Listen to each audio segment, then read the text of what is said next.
Hello and welcome to the session for leveraging 5G technologies to accelerate growth for Industry 4.0. I'm Wendy Coy, Director of Operations for the Warwick Innovation Group here at the University of Warwick, and I'll facilitate this session today. I'll be joined by colleagues from across the university and from BT, and we aim to explore the art of the possible for 5G in industry and to inspire you. I'll introduce my colleagues as they take their slots. This is a Teams live event and we're scheduled until 12:45. It's being recorded and it will be available in edited form later. There's a question area for you to post in as we go through the session, and we'll be rounding the questions up in a Q&A session at the end.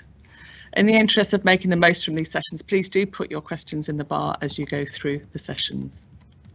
As with all online sessions, the quality of the experience is in part dependent upon the technology of individuals and their speeds. So we've tried to keep it simple to aid that and hope everything holds up. So just to get us starting, I'll now hand over to David Plum, who's the Chief Innovation Officer here at the University of Warwick. David. Thanks, Wendy. And firstly, can I just add my welcome? I'm absolutely delighted that we're hosting this session today with BT and Warwickshire County Council. As Chief Innovation Officer here at Warwick, I've put together these objectives which you can see on the slide. And you'll also see it's vitally important for us to play a leading role in supporting our region's startup and scaling businesses, to spin out our research for the good of society, and to inspire the next generation of entrepreneurs. On this next slide, you'll see our strategy and activities, which are focused on the right innovation places, which include digital, allowing us to bring together partners, investors, and subject matter experts so that we can work across domains. It's the boundaries and the cracks between domains where we can often inspire and find the best innovation across all of our communities. And now on this next slide, I'll look at 2020. So for us, 2020 has been our best year ever. I'm really proud of the way that people have come together right the way across the Warwick Innovation District. So we've helped our businesses in the Innovation District raise over £45 million of investment for our companies in the last year. We've engaged with over 7,000 people as investors, students, academics, local businesses across the whole range of our communities. And we've helped 500 businesses start, scale or pivot, or indeed this year actually survive as we've been through the challenging period and people have needed to adapt. And as I look out to 2021, I'm actually really excited about the opportunity. We've decided to challenge ourselves further, creating 3 new incubators. Firstly, in deep tech, where we intend to bring together data science and AI and scientific discoveries to create new and scaling businesses. Secondly, in creative and digital businesses, we'll be launching a Creative Futures incubator in Leamington. And then finally, in health and well-being. So we're really excited. It's a super exciting time to be working with our key partners, BT, Warwickshire County Council and NatWest, to be driving the economic recovery. Thanks, Wendy. I'll hand back to you now.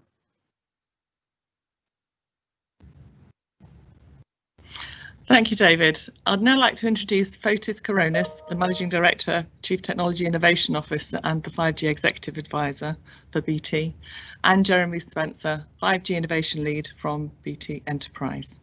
Over to you first, Fotis. Yeah, thank you very much, Wendy. Hello, everybody, and thank you. And it's a huge honor to be working with the Warwick University and such an innovation to many companies and many sectors in the UK. So really great opportunity. We are partnering. We are feeling as part of the same team. So thank you very much for this collaboration. I mean, we are very excited about the evolution of our networks and just 5G. If I can go to the next slide. I'm the CTIO, of course, of BT Enterprise, so it's written on the tin there, and we are really excited about the 5G opportunity. I mean, it is great in terms of an evolution from our 4G. You know, we came over from EE, so I was the CTO of EE, and we got integrated into BT in 2016. So BT is it has a convergence capability across all these different technologies. 5G is an evolution of the 4G in terms of the 3GPP standards and the capabilities. But it's actually a revolution for endless opportunity for digital transformation. You know, it's the timing of 5G is brilliant, because apart from the fact that it does bring, enhanced mobile broadband capabilities, right, with immense more capacity and speeds of, above gigabit per second. It has extremely, it attacks the issue of low latency, so it provides far more low latency. Depending, of course, on the architecture. It privileges distributed architectures, of course, so that we could absolutely distribute capabilities and functions to the edge. And it enables this massive connectivity of IoT. So many things that are connected now, and many device form factors are changing that Jeremy will speak about. So we are, the phase, it's a journey actually. So 5G is in a journey. We are already have ticked the enhanced broadband. We have covered in the macro space as BTEE over 36% of the population coverage. It's one of the highest in certainly in Europe and beyond. And we've covered about 130 towns and cities as we speak today. So a huge enabler, huge commitment of investment in 5G. And as 4G and 5G technologies come together, the coverage will also grow. The second part of the opportunity is, of course, mission critical applications, which we are going to speak a little bit today, and it's all about the fact that low latency is there. We could actually transform together with the speeds in the industries. And there's a very important timing here, is that 5G comes as a catalyst, because all these new technologies that we have today, which is AI, cloud, machine learning, IoT, etc., can be integrated. All these technologies, which were regarded as IT technologies, cloud, for example, AI, it does not only apply to a CRM system or an ERP system or only a customer-facing system, but it actually, these technologies through 5G, they're actually transforming the core businesses of vertical industries like transportation, logistics, healthcare, education, manufacturing with smart manufacturing. So that is the opportunity, that we're starting to address problems that we couldn't address before. And we talk about machine and all these things coming together. The evolution of these 5G capabilities is the network slicing, so we could have quality of service, not only on an on-premise basis, but more on a macro space. So potentially we can have, really transactions going very close to the cloud, on local cloud, on edge, and only if required, we communicate with the public cloud. So that means that a lot of things like transportation, vehicle to vehicle, transport, etc., or quick environmental information, IoT can be processed locally. Next slide, please, Wendy. Yeah, so the opportunity is that, the 5G technology unlocks a wide variety of services. So from the radio side, we're covering the macro part, which we're using the sub-6 spectrum, so the 3.5 to 4.2. The 4G sites are really great for BT. We have about 20,000 sites. We have the biggest footprint in the UK. We've covered, over 99% of the population and close to 90% geography.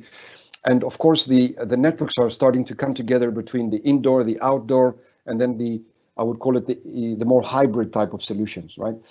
Edge, I mentioned edge cloud computing, which is absolutely 5G and cloud are really playing together, where we need to process information onto the shop floor. We can have on-premise applications. And the opportunity of edge is that because it's an IT technology, it uses containerized IT type of solution. So we can actually host any application and create, I would call it a capability of app store, so that you can apply it in an industry, or even if you're a consumer, you could be accessing, and processing very fast information. If you're wearing immersive reality, you can do gaming at some point, etc. So the edge computing is like computing power at a lower cost, right where the transactions are happening, where the process is happening. And this, together with the macro, the edge, and the private networks, creates an environment for really focusing on the industrial applications in an environment, for example, like Warwick University, where you can have a lot of opportunity for B2B to D. I would call it business to developer applications, so that you can actually have hosting. We talked about 500 businesses that Warwick is superbly supporting. We could have, information IT companies, software companies building applications to serve the different areas, or R&D, all sorts of things that can be hosted on this, fabric of a 5G platform, if I may call it. And slicing, it enables to have, quality of service across the whole, connecting different types of buildings, or a user to have a customer experience that is stable from a device to the application, or in a health slice. That means for the health service, we could have, quality of service, deterministic behavior of these services across the network. And that is the kind of the differentiator with the Wi-Fi. It's very complementary to the Wi-Fi, because Wi-Fi you can have, you don't have that predictability to create those slices and to create those security slices that enable on the same network to have many services operating in different standard SLAs. Next slide, please. Yeah, so we were, in the UK, here we are, BT and E, and we launched in May 2019, one of the first. I was really in the pleasure. In the Midlands, I remember doing the first test in April, having 1.1 gigabits per second on my phone, on my device, and now there's more types of devices. So we've covered, as we said, cities. We are deploying, non-stop. It is a huge commitment of BT. 5G, fiber. Of course, 5G has a great opportunity for our consumers with video and video streaming, gaming, etc., AR, VR. But the opportunity is the industry. And with that, I mean the car, right? I want to drive with decision support. But Jeremy's gone even further, right? Jeremy, you don't even need to drive. You have driverless cars already right on the road. And with that, I pass over to Jeremy Spencer, for the rest of the presentation, what we are doing in the campus. Thank you. Thank you, Fotis, and hello everyone, delighted to be with you today. Yes, as Fotis is saying, we've been, since May of last year, been working hard to get the coverage of the 5G network out as far as possible. And I'm delighted to say that includes the University of Warwick, where we made a 5G site go live right in the heart of the campus, which has created, for the first time in the UK, a truly 5G connected campus for the first time here at the University of Warwick, which is tremendously exciting. Tremendously exciting for us to be able to collaborate with the university and the manufacturing group here at Warwick to help them extend the great work they're doing, pioneering the development of 5G. And as we see in this picture here, what we've been able to do is enable them to take what they've been doing in the labs inside, outside now for the first time on a public 5G network. So this means anybody who comes to the Warwick campus, students, visitors, faculty, partners, etc. If you have an EE, BT connection on a 5G device, you'll be able to connect to the 5G network and experience 5G. And you'll see it's not just restricted to the traditional handsets. You see here we've already got an autonomous pod here.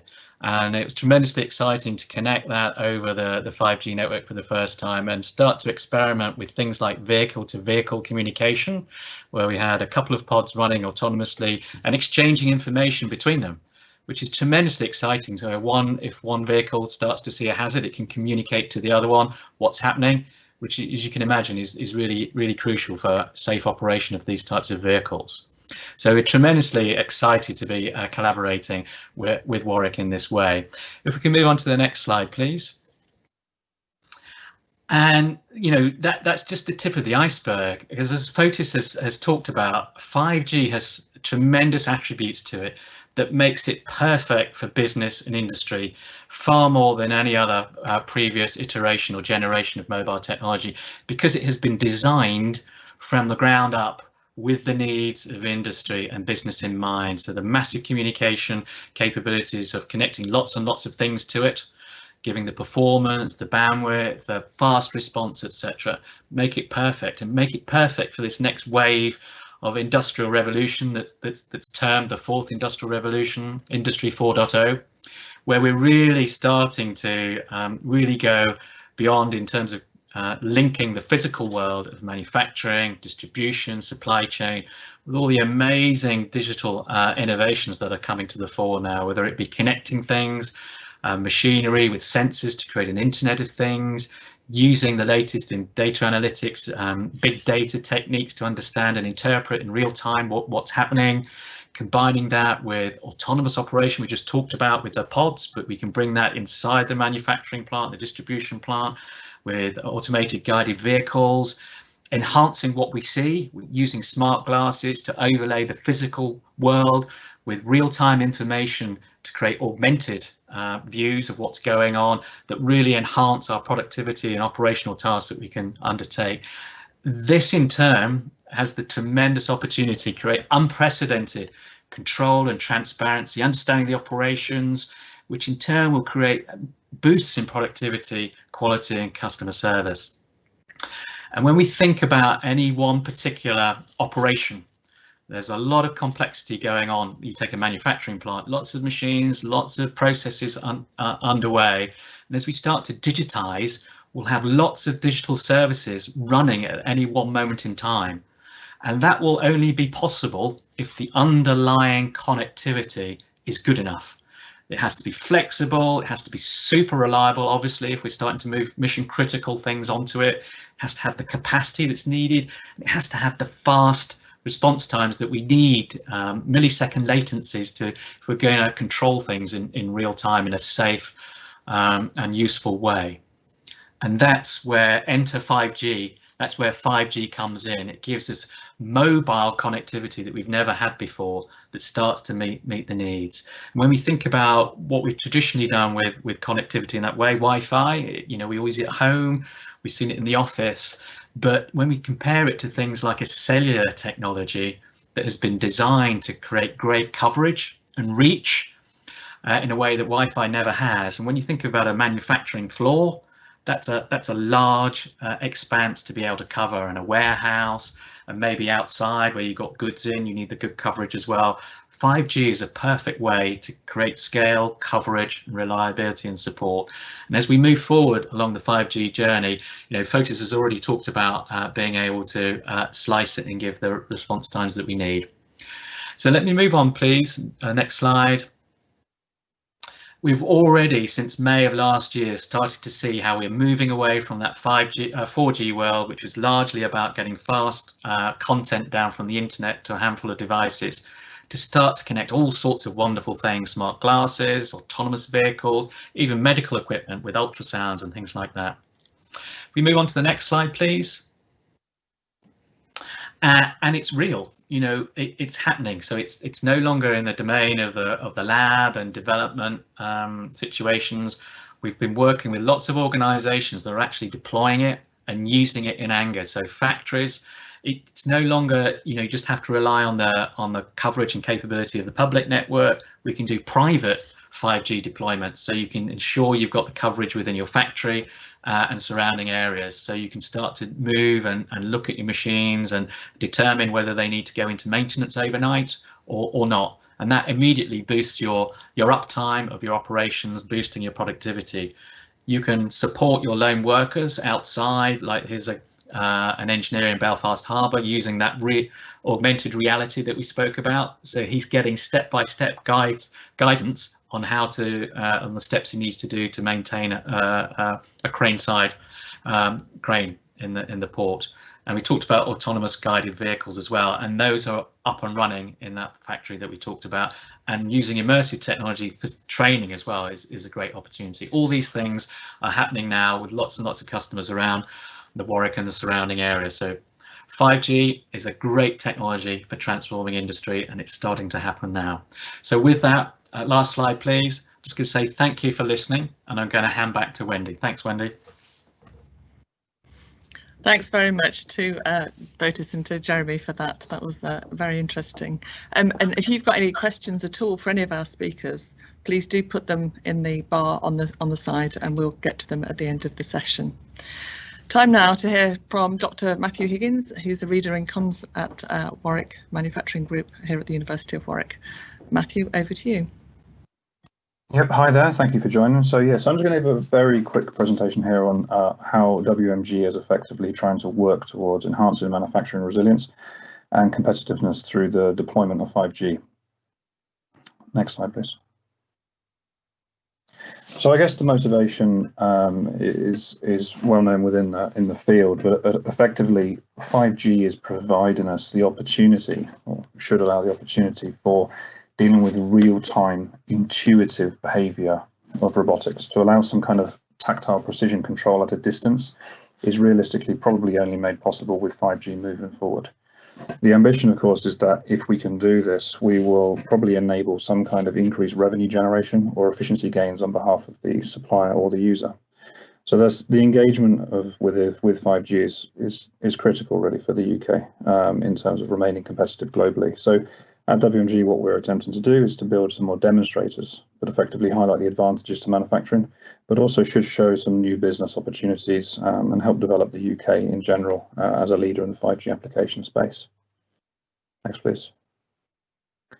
So at WMG, we've developed over the years quite a rounded capability, if you like, that effectively allows us to configure our capabilities around your project needs. So we have availability of 2 driving anechoic Faraday chambers. We have an availability of a manufacturing workshop floor. We have an abandoned airfield, which is now being repurposed as part of a campus environment, and we have the campus itself. So we can sort of cater to any project's needs that cross the spectrum of very highly controlled environments to that of the real world.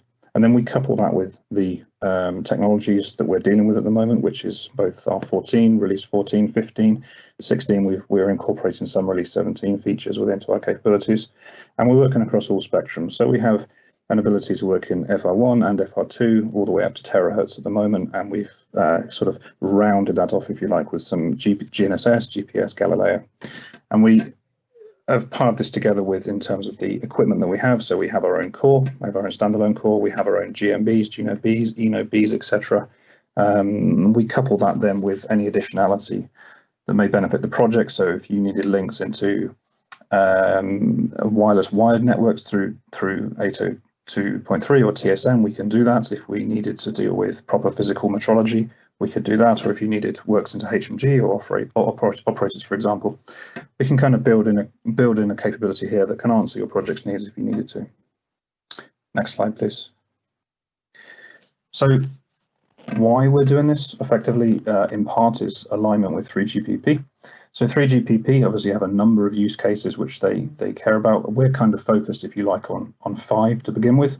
One of which is the general connectivity of the factory floor. So, you know, on the right there, for example, you've got one of our factory environments. We could deal with any connectivity of robots or personnel or people within that environment, and we can look at those. If we're talking about the integration of wired and wireless components, it's also a key priority for us. So some of the robots may be wired themselves, but may have wireless sensors on the end of them. So it's about how these integrate through the 5G ecosystem will be important. As Jeremy has talked about earlier, we've got a lot of interest into understanding local and remote control-to-control communication. So these could be workers on the factory floor communicating with the robots. They could even be workers in other sites across the UK or even internationally communicating with robots in different parts. And the robots in our particular case will probably be AGVs, as will be shown later. And we've also got a very strong interest in the control mechanisms, so how we control things as part of process automation. 5G, with some of its features around enabling lower latency, may allow for certain advantages in control systems to be brought forward. So this is another interest of ours. Next, please. So, for example, process automation. I've got a case study here that we were working on in one of our cells to do with car door manufacturer. So this was actually to do with high temperature welding, riveting, and stuff such and such. But what you might find is that in the future, car doors could be made of different materials. They could also have embedded sensors and all have sensors around as part of the machinery. So inside this factory environment, we were dealing with what became a very complex, in this case, a very complex physical layer problem. So we had sensors and transmitters and receivers around the doors as they were moving, either on the robot or through a factory worker. And we understood, though, that the ability for industry to kind of capitalize on 5G will only come about if we can prove or provide a quality of service, in this case, that had both a high bandwidth, because we're dealing with high definition sensors, a low latency, because we're dealing with control, and it had to have a reliability, because the reliability in this case could have health and safety implications for the way the factory is working. So this particular use case has highlighted a lot of research areas which we need to look at going forward. Next, please.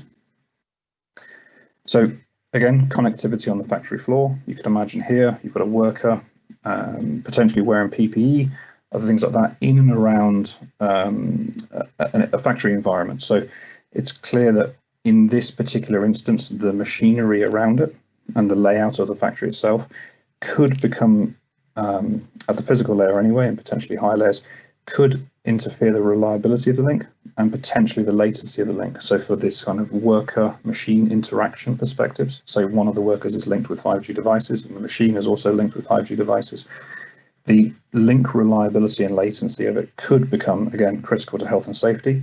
And so in effect, the research now in this area is looking at how and why we would optimize 5G for factory environments given these particular necessities.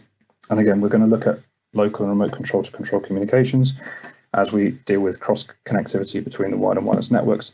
And this allows us also to bring in our 5G core research, where signals might be sent from the machine through a wired network, through our core, then back over the wireless link to the operator, for example. Next, please. So early results, we set up our 5G links, so this was working on 5G release 15 as a waveform. Within the cell, so within a small 6x6 meter area, we just did some focusing particularly at the moment on excess losses caused by the factory environment. So the actual factory in itself, the car doors and the machinery around it, actually led to orders of magnitude in terms of the excess losses that would be generated, and equally had quite big implications to the way the waveforms were delayed, or the delay spread up the waveform. This in turn will lead to areas of quality that we need to understand in how we go forward. So these will be to publish soon. We'll make people aware of it when it goes out. Next, please. So again, it's a broadening field at the moment. We're working in many areas.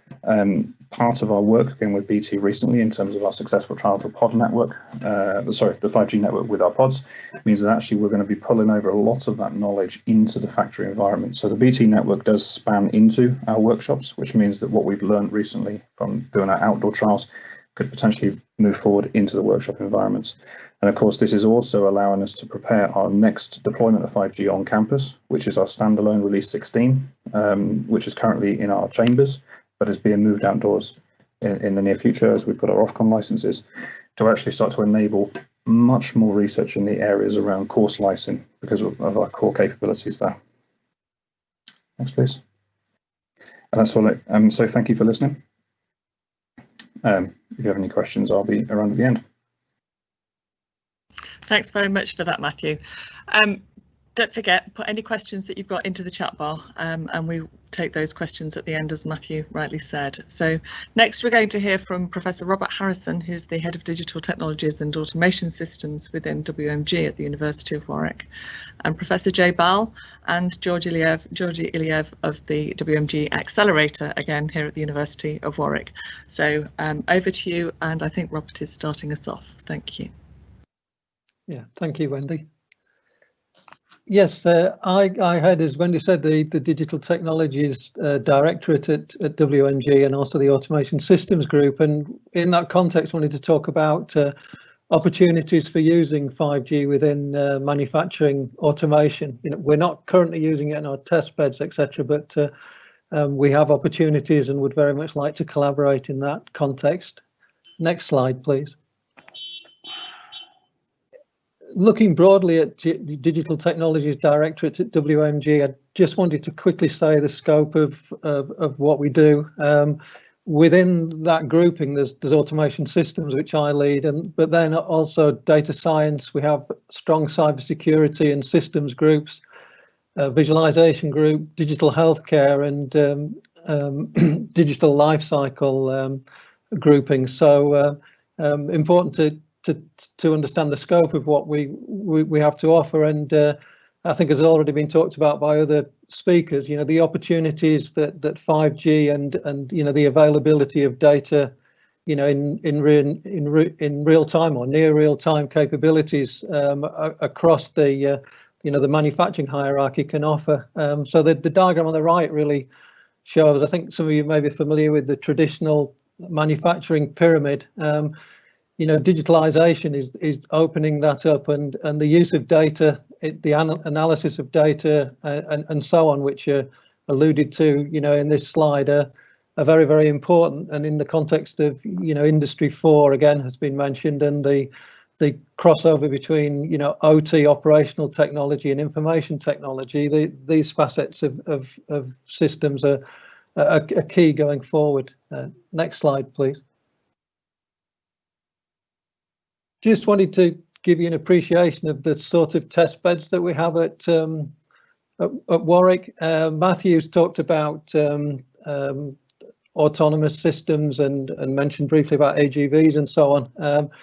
And in that context, we work very closely with industrial partners in a number of sectors. So if you look at electrification, batteries, electric machines, automotive assembly systems, integrating logistics with manufacturing, and the sort of modeling, simulation and digital twins that kind of go hand in hand with this. We work very closely with industry partners, and they are interested and indeed have expressed interest with us in investigating use cases around 5G and its utilization to offer them, you know, advantages in the context of better integration, more responsive systems, more scalable production facilities, and, you know, dynamic reconfiguration. And there's just a few examples there of equipment in the NAIC, in particular, where my group have a lab, and more widely across the energy centre and so on at WMG. Next slide, please.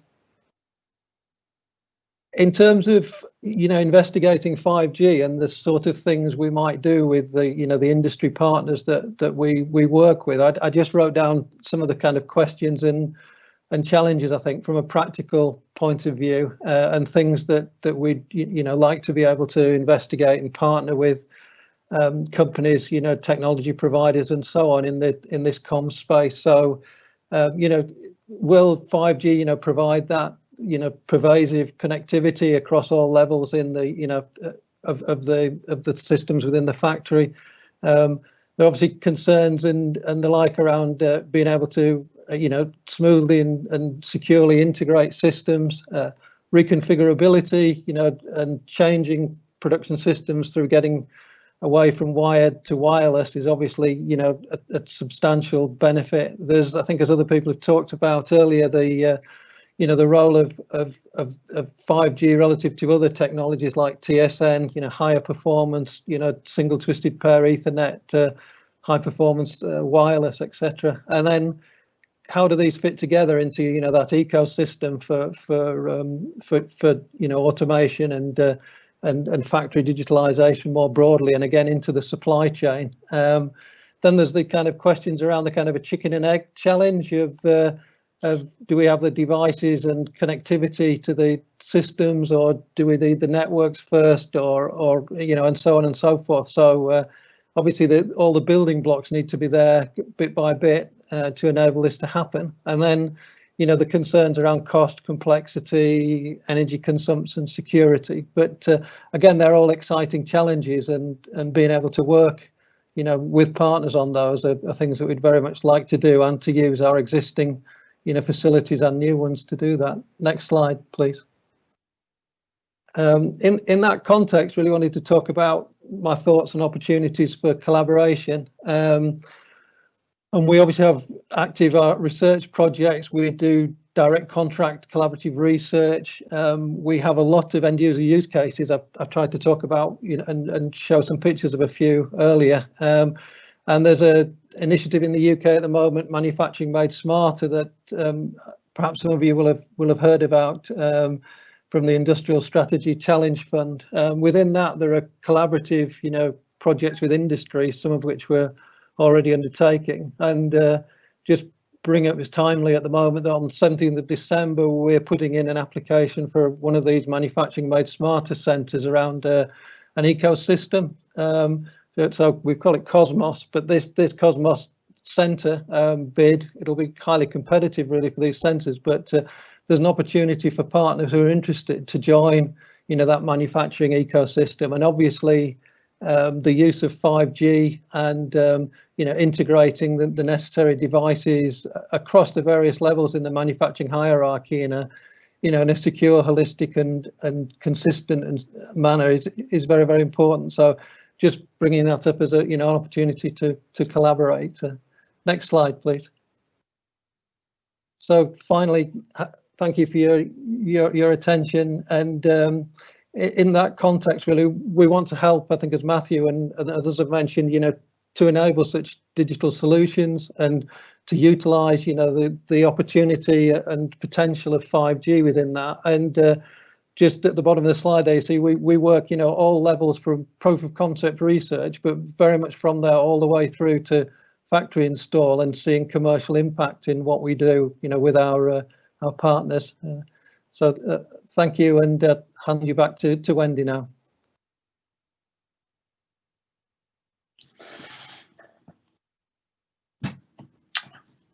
Thank you. Thank you, Rob. Just following on really from what Rob was saying.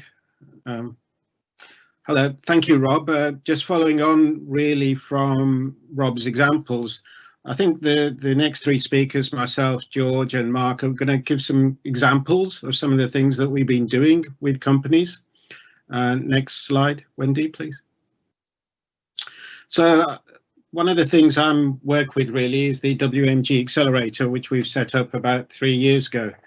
And it's really, well, it's a bit more than an accelerator. What we do is help kind of accelerate companies. But also we have a pre-incubator where we help startup companies as well. And I want to give some examples of those. But in terms of how we accelerate companies, the main problem that we find generally is that they have poor product market fit. What they're offering doesn't always kind of meet the needs of the target customer. And one of the things we often end up doing is pivoting or switching those companies to a better match, a better customer target match. And I'll give some examples of those as we sort of go through a few of the slides with the examples. If we just go to the next one. So 5G for us really gives us a way of giving these companies, and when we're pivoting them, a first mover advantage, a way of providing better services to a broader range of customers, and also a better connectivity to those customers. So particularly we're interested in the use of 5G to gather data about customer behavior and to automatically link that through to the products and services in their operations. So if we just go to the next slide, Wendy. Next. So here's an example company that we've been doing work with now. Architect are a business that provides access control systems. So they're a cloud-based business. They provide some hardware which controls entry and exit into spaces, in buildings, into rooms, for example. And the functionality is such that you can either get in through biometrics, through a fingerprint, through iris recognition, or you can use a smart card or even a PIN code. And at the same time, with it built in within the access device is actually a thermopile camera. So we actually can measure the temperature of the people as well as take a picture of those. Now, what we did with that company really to help them address the opportunity through COVID-19 was to alter the software and redefine the software so that every employee within the workplace, the access control system was monitoring, would have an individual risk profile. As you know, with COVID-19, that different people, depending on age, ethnicity, previous health history, can have different risk profiles. And it's the responsibility of an organisation to ensure that people are not put under undue risk. So we helped modify their software and monitor individual risk profiles and also the interaction between individuals with different risk profiles. And to that we added a location profile as well, so that every room could have a profile in terms of the level of risk. And that way that we could actively manage and control the risk of individual employees going about their work. And that gives us an ability which kind of is really unmatched in terms of track and trace, that we can in effect do micro lockdowns if necessary at the individual level. We can stop people who are at high risk going into a high risk environment through the control. Now, this kind of ability, plus the added ability now that we are adding onto the system, is one of individual kind of monitoring and control. So we can see here in the picture, for example, where the red box is that people are kind of breaking their distancing kind of rules and where they're safe. And we can actually create flows around the organization which are kind of safer for individuals to minimize their risk going on there. Now, in the company Actotech, originally a lot of their manufacturing was overseas in Hong Kong and the region, but now we're persuading them with these applications to kind of move that to the UK. So just as an example of really of how 5G gives us this dynamic capability to monitor and control and also to protect the health and risk for people. Next slide, please. So I'll just hand over to my colleague Georgie, who's going to talk about one of the other case study companies in the accelerator. Hello, hopefully you can all hear me. My name is Georgie Iliev. I am the technology lead for WMG Accelerator. I mean, there is no doubt that 5G would bring a lot of benefits through various industries, but personally, I think the food manufacturing industry and the agriculture one is key. One of the companies that we actually work with and they're part of our accelerator cohort is Top Oriental.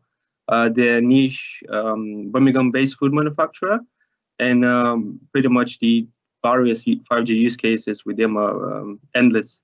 Just imagine having a 360 live data of the production line where the actual reconfiguration is enabled, and just imagine you being the business owner just sitting in your desk and getting all the information coming into your monitor and everything happening live on the go. There are so many other 5G use cases that we can actually touch on. For example, all the food processing facilities can actually retrofit their lines with IoT-enabled devices that run on 5G networks, and pretty much allowing them to more accurately monitor conditions and possible anomalies in their processes. And that will allow for self-diagnosis of the assets in the factory for more accurate quality control. So a complete live view of the service quality across the whole factory. And in a little bit more detail about the couple of the projects that we're actually working on. We identified that in Top Oriental, they're producing quite a lot of waste from their slicing and from their food marination stations. So what we decided to do is we're currently exploring how to integrate object detection in these two particular units. And pretty much imagine looking at the actual meat slicer and pretty much always looking at how well the actual meat is actually sliced. And same for the marination unit as well. So just imagine using object detection, just looking at the actual marinated piece and just trying to just using different algorithms to see whether or not the marinated status is good or not. And pretty much we are seeing transformation happening with AI going from the cloud to being actually distributed, such as on the edge or IoT devices.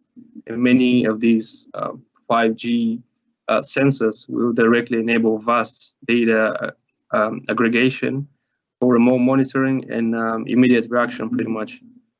And apart from the food industry, it can also happen to the guided maintenance sector. So if you can just skip to the next slide.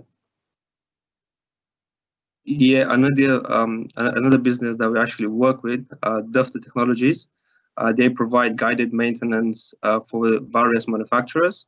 And how 5G will actually boost this is just it will drastically, first of all, reduce the reduction in the request response time, and you will pretty much allow for instant auto diagnosis of the various faults happening in the factory as well. Recently, Dufter actually invested in developing their augmented reality-based intelligent solution that pretty much integrates artificial intelligence, augmented reality, and machine learning into a single solution for field services. And the software has already been developed as of March 2020. And how Dufter will actually help the UK manufacturing is through rapid manufacturing response applications and drastically reducing the manufacturing, drastically improving the manufacturing efficiency, and also through the guided maintenance. The other benefits to the UK economy are endless. So there will no longer be a need for an engineer to travel, for example, 2 hours with his petrol car and go and view the actual problem. Through 5G connectivity, he'll just be able to guide the maintenance from his bedroom, for example. And I'll pass it back to Jay, who will wrap this up.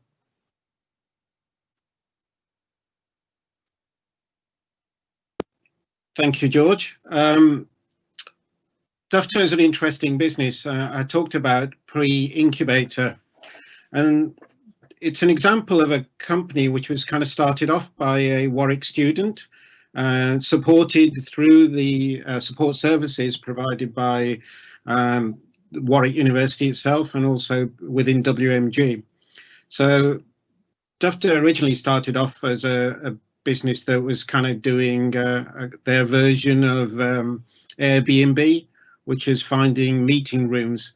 But they found that through the meeting room work, they got into actually support, technology support, and now they have sort of contracts with people like BT and also IBM and others.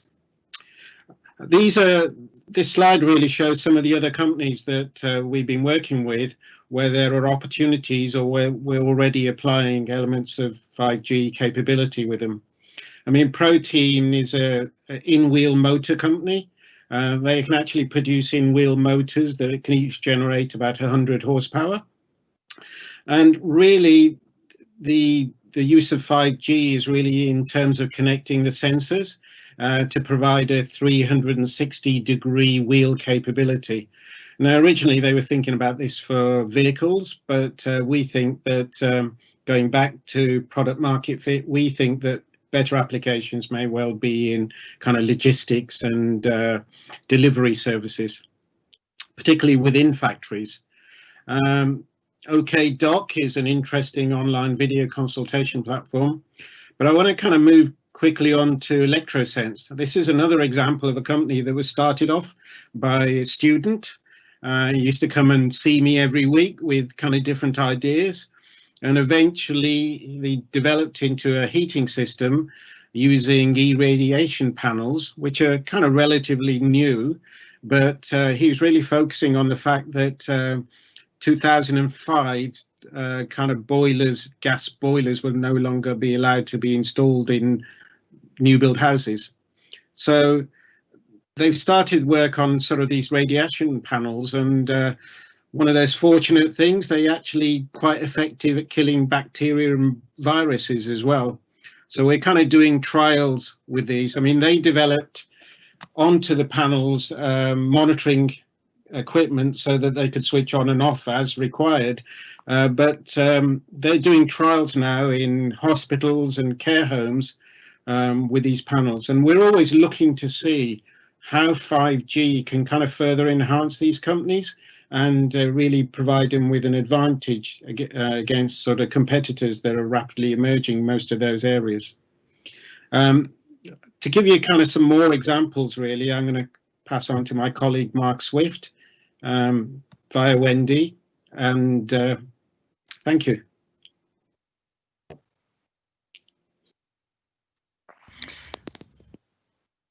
Thank you for that, Jay and Georgie and Robert. That was very useful. I'm now going to hand over to Dr. Mark Swift, who's the head of the SME group for the WMG High Value Manufacturing Catapult. So over to you, Mark. Thank you. Thanks, Wendy. Good afternoon, everybody. Yeah, I head small business programs over in WMG. So next slide, please. Next slide. Yeah, so I'm just going to touch a little bit about the Catapult, talk about some of the projects we'll be doing and how perhaps 5G can enhance, improve what we're doing, and then talk about a little bit about how maybe we can support manufacturers as well, how we can get involved with WMG. Next slide. So the Catapult then, we are about 2,500 engineers up and down the UK across 7 different centres. We work with lots of companies. My team, for example, we work with about 500 manufacturers a year, particularly in the Midlands area.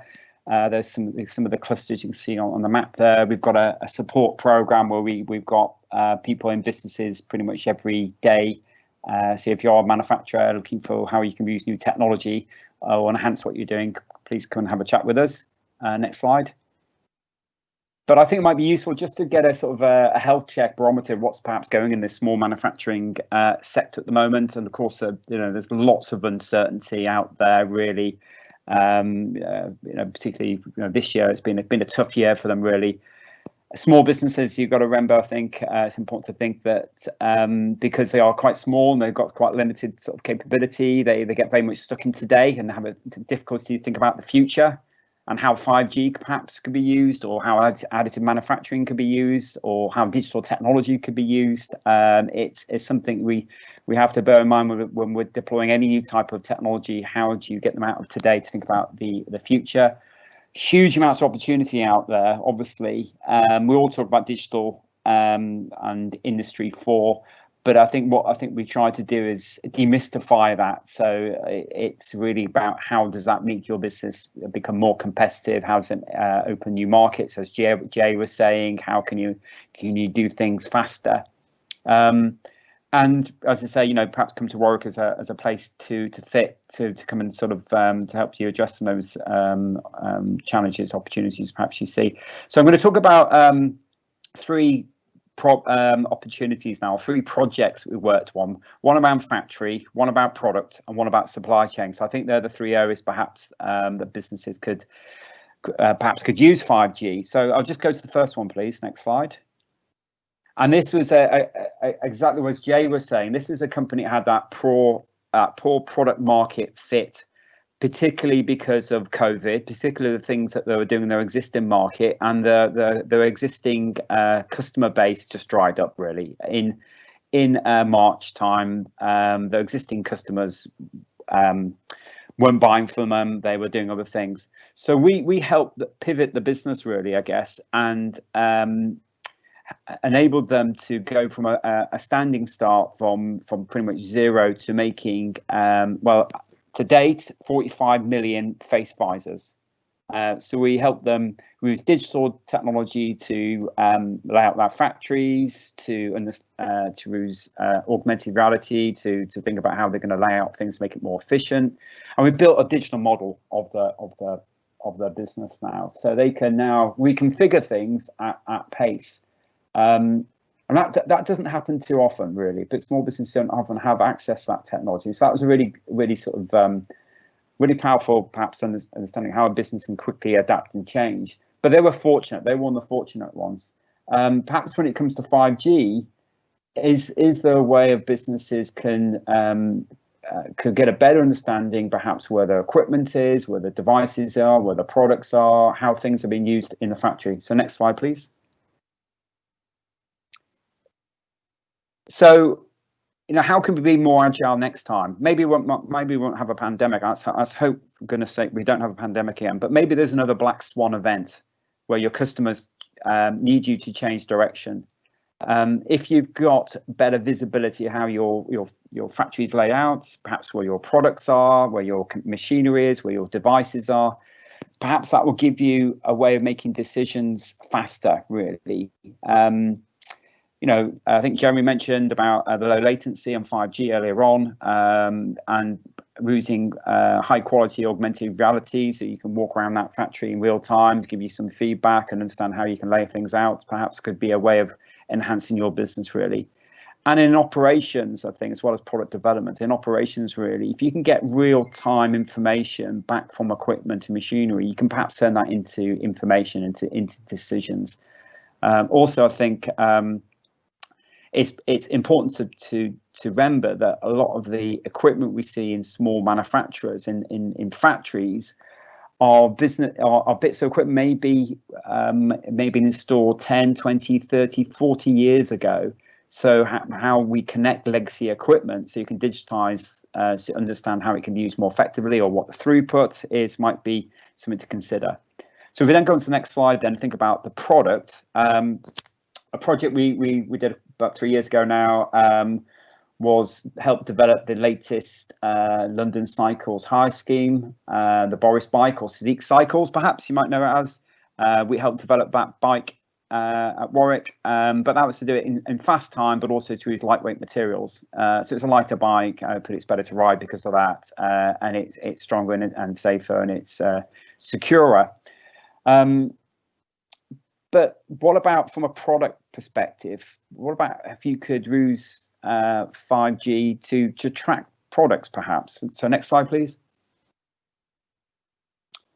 So if you can, I mean, most vehicles now, most cars we own have tracking software on now. You can see where it is, you can see where it's been, perhaps. You can see how the users and the customers using that to give you better feedback to perhaps your customer. But that works really well on perhaps expensive products. What about low value products? What about things which cost £5 or £10? What about end of life the product? So you know what materials, what components. So if you come to recycle or reuse it, you can understand how that could be more effective. So perhaps 5G, there's an opportunity there as well on tracking those products during its life, but also end of life, so you can understand perhaps its value, or maybe securing it so you can track it so you don't lose it, or if it gets into the wrong hands, so you can remotely immobilize it, for example. I think there's opportunities around there. And the next example, one other example perhaps, within the supply chain. So Hobsons Brewery make fantastic beer over in Worcestershire area.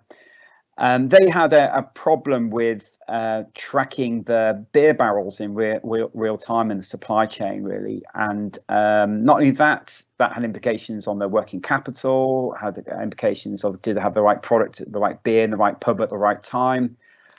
We developed some technology to track those beer barrels in the supply chain using NFC. So quite old technology now. It's certainly not real time, and it's reliant on a sensor or a reader being nearby, so you can actually understand where it's understand its latest status. But nevertheless, quite a powerful solution that helped Hobsons Brewery reduce their working capital by about 20%. And that's a big deal. That means they can sell more beer, maybe they don't need so many beer barrels. And they went on and then developed another company, which enabled them to sell their services to other customers. So from a supply chain perspective, next slide, please. If you can do it in real time, that perhaps gives you a sort of a richer sort of supply chain visibility. So inbound and outbound logistics, how components and parts are coming into your business, how they're going out to your customers, how you can connect to businesses maybe internationally as well as locally, how you can be more competitive. Because remember, I think it's, we always believe really, I think at Warwick, is that it's not, you don't compete as a business, you compete as a supply chain. And that's really important. So next slide. Now, I think there's, we're not there yet. I think with small businesses, we do have to think of lots of different challenges, and they will come. I'm sure we'll work out how to address these barriers. What about the initial costs? What about, because that'd be the first thing I think a small business will ask me, how much does this cost? Is it available? What do I have the skills? Where do I get the return on investments? What is the industry standards? How do I make that, how to make it compliant, etc. So there's a lot of things as a small business perhaps you would need to think about, again, with any technology. Fortunately, next slide.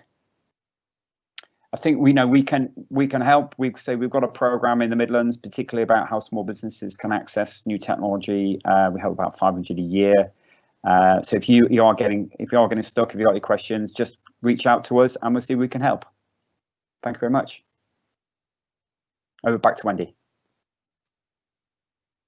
Thanks very much, Mark. That was great. We're going to round off our speakers today by going to Robert Franks, who's the Managing Director of West Midlands 5G Limited. Over to you, Robert.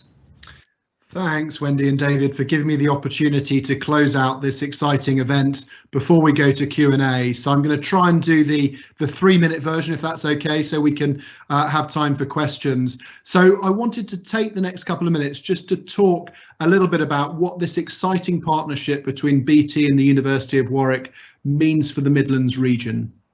So 2 years ago, the Midlands set ourselves the ambition of becoming the best connected region for 5G. We saw how 4G has transformed the way we live and work over the last decade and believe 5G will do the same, and also set ourselves the ambition to test, prove and scale new products and services using 5G technology, as you've just heard. When we talk about manufacturing, I think it's important for me to reiterate what a critical sector this is to the Midlands region, as well as to the UK as a whole. So the Midlands generates about 1/5 of the UK's manufacturing output, and manufacturing accounts for 22% of the jobs in the region. Clearly, it's a very diverse sector, as you've heard from the different speakers who've been talking. And I think it's really important to reiterate Mark's point that a very high proportion of the output comes from SMEs as well as enterprise businesses. So it's critical we serve them as well. According to the Made Smarter review that one of my fellow speakers mentioned, a 1.5 to 3% improvement in manufacturing productivity would create 8 to 17 billion of extra output across the region by 2030. And Industry 4.0 and 5G within it is an opportunity that's starting to be proven to do that. So it's hard for me to think of two more capable players coming together to lead this exciting change towards Industry 4.0 and to unlock that exciting opportunity that the Made Smarter review has highlighted. So West Midlands 5G, the organisation I lead, which is the UK's largest 5G testbed, will be looking to work very closely with the university and with BT on 3 key priorities in the coming months. So the first is continuing to work together with BT and the university to accelerate the rollout of 5G networks. A couple of months ago, the West Midlands was recognised as having the best 5G coverage so far by independent network analyst Umlaut, but it's very early days and a lot of the commercial 5G coverage is still in small city centre locations, and we have the opportunity to make it cheaper and easier to extend that coverage out beyond the city centres to suburban areas, and also to support the deployment of 5G networks.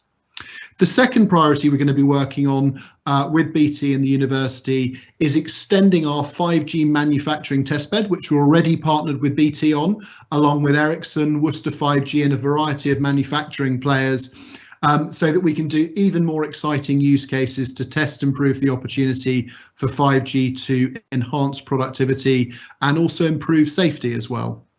And finally, we'll be working together to look to encourage entrepreneurs and businesses to take advantage of some of the innovation challenges around 5G. So hopefully this can be something where we can spur new manufacturing technology businesses and encourage the creation of jobs and hopefully economic growth to take us out of the current recession. So those are the 3 things that I'm excited to be working with BT and the university on following this announcement. Back to you, Wendy. Thanks, Robert. That's great. And I think the sessions from the speakers so far have been fascinating set of cases and examples of ongoing work, and the sectors across, automation of robotics, games, vehicles, logistics, homes, health, onwards and upwards. Just some of the examples of the art of the possible. I'm sure there are thousands more waiting to come our way. And the value of joining everybody together, the kit, the company, the experts, is just fantastic. We can speed up the delivery of those new interventions. I'm going to hand over to David now, who will take some of the questions that have been put through the bar and dish them out to the lucky members of the panel. So thank you, David. Thanks, Wendy. And again, my thanks to the speakers. I thought those case studies were fantastic. So Matthew Higgins, I'm going to come to you firstly for this first question. How has 5G been used to support road assets and infrastructure in relation to the transport network, with the exception of AV? So we've done some studies. It is an interesting question. We've done some studies now to do with how traffic lights or road signs may talk to either the vehicles, but I understand you saying not other vehicles, but they can also talk to other road signs or other sort of identification or driver awareness aids that could be on the roads. The work we've done to date so far normally revolves around where you would place the antennas on the asset. So if they're placed high or low on the assets, and to which sort of directions they'll point, and whether or not mitigating circumstances around traffic lights, such as would they be blocked by a high truck or a double-decker bus, for example, come into play. Not sure if that answers the question or if there's a follow-on. Matthew, I think probably in terms of time, I'll move on to the next question, but I know that we're all available after the event if people do want to talk further. So I'm going to come to you, Mark Swift, next on this for this question, and I'm going to just slightly adapt the question because Georgie's already responded. So the question was said, sounds really exciting. I have a small firm. How could a manufacturing business like mine get involved? I just wonder if you could perhaps just broaden out in your answer how it works. So when a business comes to work with us at the university, with your group, what's the process? How do they get involved? That I think would be very helpful. Yeah, thanks, David. Yeah, I think the first thing we will do is understand what your challenges are, really. Well, let's understand what the business issues are, not the technology. What are the business issues? What are the opportunities? That's understand who your customers are, your markets you're in, the products you're trying to develop. And then once we've got an understanding of that, then we think, okay, what's the best technology, or what's the best solution, or what's the best organization to help you to make the difference you're looking for. So we'll do that first. We'll then think, okay, so once we've got that answer, that's what's the best way that Warwick can help you. Is that via through some a long-term research project, which is maybe 2 or 3 years? Is it something that needs to be done in 2 or 3 weeks? Is it about helping you to maybe get a young person, one of Warwick's graduates, to come and work in your organisation for 8 weeks, perhaps? So we'll then think which is the best solution for which is the best mechanism we have. There are probably countless ways that we can help, I guess, but it's really sitting down and understanding what your key issues are, and then plugging into the right group of people, because we've got such extensive experience, whether it's in the catapult, whether it's in the accelerator that Jay and Georgie run, whether it's in one of the R&D programs that Matthew sits in. So we'll plug in in the right direction, and we can do that pretty quickly as well. That's great, Mark. Thank you. Thanks for sharing that. That's very helpful. Okay, so the next question, I'm going to come to you, Fotis, on this one, if I may. So the world has moved to cloud and centralizing big computing. Does this now mean we need to bring more compute to the edge? And if so, will this be configurable off the shelf or dedicated processors for individual tasks? Yep. Thank you, David. It's a great question. Yes, the network technology is coming as a cloud-based technology. We are seeing it also on the core of the macro network as a standalone. We talked about standalone earlier, so that is cloud-based and distributed. so that it can be closer, let's say, to the data, inside the data centers that are distributed. But when we come to the edge, I think the opportunity is absolutely there. That today, of course, we have the bigger providers like Ericsson and Nokia that are more on a proprietary type of sort of private network solutions. But what we actually see is when we start putting edge associated to that, immediately the edge takes us into the opportunity of standard IT technologies, like we talk about, Kubernetes type sort of microservices, and that requires cloud native technologies. And these are the first examples of the edge computing absolutely embracing cloud native technology so that you can incubate applications right on the edge and have all these processing powers using your indoor coverage and your macros, or your small cells that are associated to that overall environment. However, what we see is Open RAN taking force. So together with the 3GPP, there's Open RAN in parallel. And what we see is that we are actually disrupting the classic manufacturers.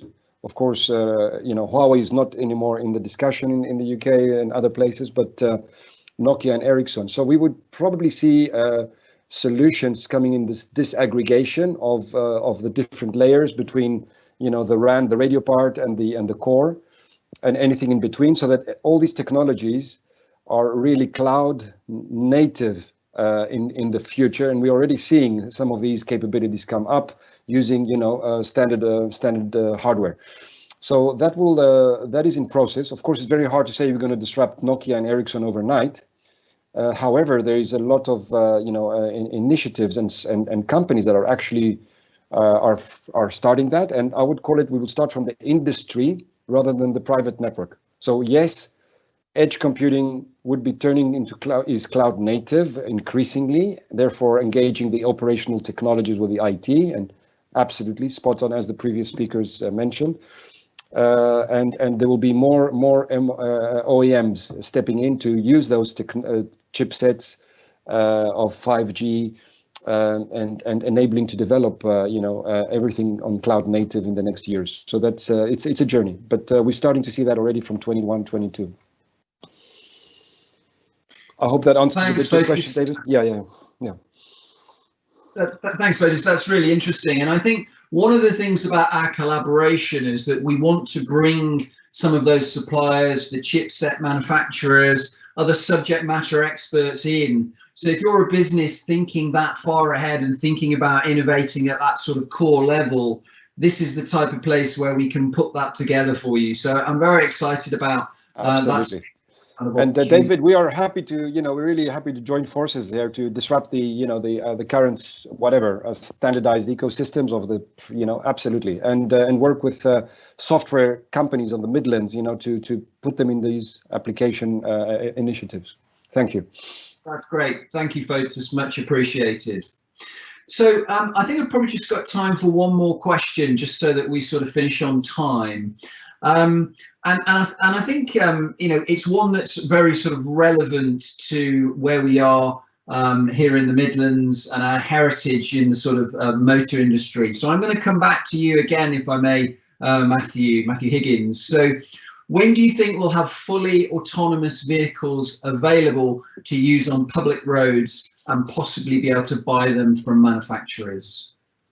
We are, I think, realistically still 5+ years off before some of these features become available. So there's a lot of effort at the moment, not just in the technology of how the autonomous vehicles will actually behave and whether or not they are autonomous or close to autonomous, how the decision making happens over a network, and then also how we should trust that. So we're looking at 2025 onwards anyway for deployment. I mean, the pods we are using now are level 4, and they are sanctioned for use on pavements and private network, private paths and things. There are other obviously OEMs and vehicle manufacturers who have made them on the roads, but they're not necessarily all being used at the moment in level 4 fully autonomous capacity. In that sense, they are assisted at the moment, but there is a considerable amount of work going on in the autonomy group here that is aiming to answer these questions as quickly as possible. But trust is certainly one aspect of this that needs to be public trust, that I know we're working with Zenzik and CCAV to make sure that this can be accelerated as fast as possible. Matthew, that's really helpful, and I think from my point of view, it kind of really illustrates the opportunity of working within an innovation district, because you can imagine reinventing batteries needs chemists, physicists, material experts, and then if you think about the car, actually you need the AI, the software, but then you've got to think about behavioral experts in terms of building trust before we even get to the network, 5G, the technology. So, you know, an innovation district is a place where you can sort of bring all those sorts of people together. So it's exciting to me to be part of this sort of collaboration that we have. So I wanted to sort of wrap up just by saying my thanks to all the speakers. I think we've had a really interesting range. So commercial leaders, we've had professors, people working with startups, technology. I think the thing that pulls it all together is that it's people that have a passion for open innovation, working together so that we can create something new and better for society and humanity. And I think that's a super exciting thing about coming to a university, is that we are absolutely have those high ideals in our mind. So I just want to say thank you to Wendy, Jason and Teo for running today's event, and I look forward to seeing you all soon. There will be an edited recording available shortly. Thank you. Thank you.